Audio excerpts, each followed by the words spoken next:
जब भी ये शब्द सुनते हैं, हम सोचते हैं कि क्या तुम तब थे जब डायनासोर पृथ्वी पर घूमते थे? नहीं, तुम तब बिल्कुल भी नहीं थे। तुम्हारे माता पिता भी नहीं थे। असल में जब ये विशाल जीव पृथ्वी पर रहते थे, तब इंसान थे ही नहीं। और शायद ये अच्छी बात थी। डायनासोर लाखों नहीं, बल्कि करोड़ों साल पहले पृथ्वी पर रहे थे। डायनासोर शब्द पहली बार विल्ट्रोचेट में इस्तेमाल किया गया था, जब वैज्ञानिक सर रिचर्ड ओवेन, जो एक पेलियोंटोलॉजिस्ट थे, ने एक बड़े जीव की जीवाश्म हड्डियां खोजी। उसका कोई नाम नहीं था, इसलिए उन्होंने ग्रीक भाषा के शब्द से इसका नाम रखा, जिसका अर्थ है डरावना छिपकली। हालांकि डायनासोर छिपकलियां नहीं थे, पर वे सरीसृप जरूर थे। मुझे लगता है डायनासोर नाम इन विशाल जीवों के लिए बिल्कुल सही है। तब से अब तक दुनिया भर में हजारों लाखों डायनासोर जीवाश्म पाए जा चुके हैं, और तब से डायनासोर पर हजारों कहानियां भी लिखी गई हैं, जैसे journey to the centre of the earth, the land before time, Jurassic Park आदि। और हाँ, खिलौने भी। डायनासोर के खिलौने बच्चों की कल्पना को जगाते हैं। हमें कल्पना का इस्तेमाल इसलिए करना पड़ता है क्योंकि आज कोई जीवित डायनासोर नहीं है, लेकिन हमारे पास उनकी हड्डियां हैं, और हमारे पास पेलियोंटोलॉजिस्ट हैं। पेलियोंटोलॉजिस्ट कौन होते हैं? पेलियोंटोलॉजिस्ट वे वैज्ञानिक होते हैं जो डायनासोर की हड्डियों यानी जीवाश्मों फॉसिल्स को ढूंढते और उनका अध्ययन करते हैं। लाखों वर्ष पहले जब डायनासोर घूमते थे, वे किसी दलदल, कीचड़, रेत या नदी में मर सकते थे। अगर कोई डायनासोर जल्दी से मिट्टी में ढक गया, तो वह सुरक्षित रह गया। करोड़ों वर्षों में उसके नरम हिस्से नष्ट हो गए और केवल हड्डियां बचीं। उन हड्डियों में खनिज भर गए और हड्डियां पत्थर जैसी बन गई। यही जीवाश्म है। डायनासोर के पैरों के निशान भी जीवाश्म बन सकते हैं। धीरे धीरे पृथ्वी बदलती गई। दलदल सूख गए, जंगल रेगिस्तान बन गए, समुद्र पहाड़ बन गए, और जीवाश्म वहीं मिट्टी में दबे रहे। इंतजार करते रहे कि कोई पेलियोंटोलॉजिस्ट उन्हें ढूंढे। जीवाश्म दुनिया के हर महाद्वीप पर मिले हैं, यहां तक कि लोगों के बैकयार्ड, खेतों और निर्माण स्थलों पर भी। शायद एक दिन तुम्हें भी कोई डायनासोर जीवाश्म मिल जाए। एक दिन शायद तुम खुद पेलियोंटोलॉजिस्ट बनो। पेलियोंटोलॉजिस्ट कैसे काम करते हैं? वे पहले बड़े औजारों, कुल्हाड़ी, फावड़ा इत्यादि से खुदाई शुरू करते हैं। जैसे जैसे जीवाश्म के नजदीक पहुंचते हैं, वे छोटे औजारों का उपयोग करते हैं। रॉक हैमर, छेनी, छोटे ब्रश, डेंटल पिक आदि। उन्हें बहुत सावधानी रखनी पड़ती है ताकि जीवाश्म टूट न जाए।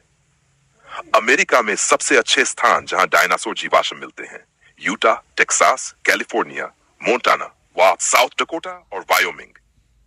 डायनासोर की हड्डियां जोड़कर पूरा ढांचा बनाया जाता है। पेलियोंटोलॉजिस्ट सारी हड्डियों को जोड़कर एक पहेली की तरह पूरा ढांचा बनाते हैं। फिर उसे नाम दिया जाता है।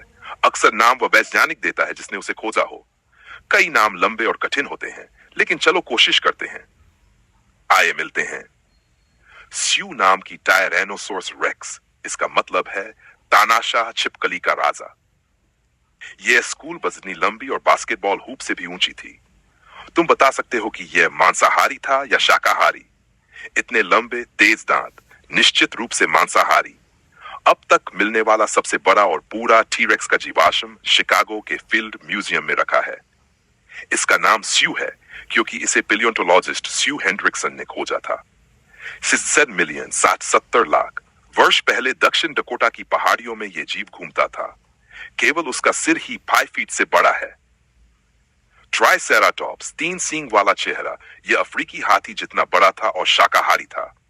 इसके पास आचर दांतों की पंक्तियां थीं। नाम का अर्थ है 3 सींग वाला चेहरा। क्या नाम सही लगता है? इसके बड़े जैसे हिस्से और लंबे सींग इसे सुरक्षा देते थे। ट्राइसेराटॉप्स के जीवाश्म संग्रहालयों में बहुत लोकप्रिय हैं। अब शायद तुम समझ सकते हो कि यह अच्छा है कि इंसान और डायनासोर एक ही समय में नहीं रहे, वरना छोटे डायनासोर भी थे जैसे वेलोसिरैप्टर। यह तेज था, इसके पंख थे, पर यह उड़ नहीं सकता था। आकार में यह एक टर्की जितना होता था। इसके बड़े पंजे थे जिनसे यह अपने शिकार को पकड़ता था। 2 पैरों पर चलने वाले डायनासोर अपनी पूंछ से संतुलन बनाए रखते थे। कुछ डायनासोर जैसे एंकाइलोसोरस अपनी पूंछ का इस्तेमाल हथियार की तरह करते थे। पंखों वाला नहीं, लेकिन उड़ने वाला जीव भी था, जैसे प्टेरोसोर। यह डायनासोर नहीं था, बल्कि एक उड़ने वाला सरीसृप था।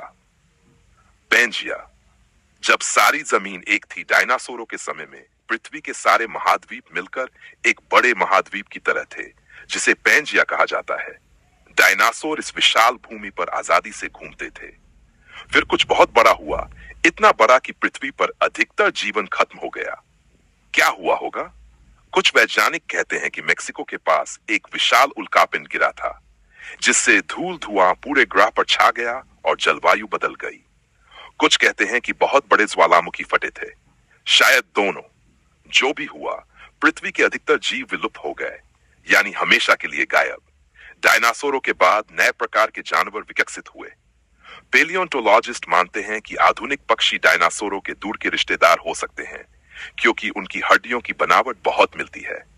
वाह, डायनासोरों का अध्ययन वाकई अद्भुत है। कुछ पेड़ों जितने ऊंचे थे और कुछ बिल्ली जितने छोटे। सैकड़ों प्रजातियां मिल चुकी हैं और शायद और भी कई मिलनी बाकी है। शायद उन्हें तुम खोजो। अगर तुम क्लिटरनेट लर्निंग का अनुसरण कर रहे हो तो और गतिविधियां और तथ्य देख सकते हो और अपना खुद का डायनासोर बनाने का मौका भी मिलेगा।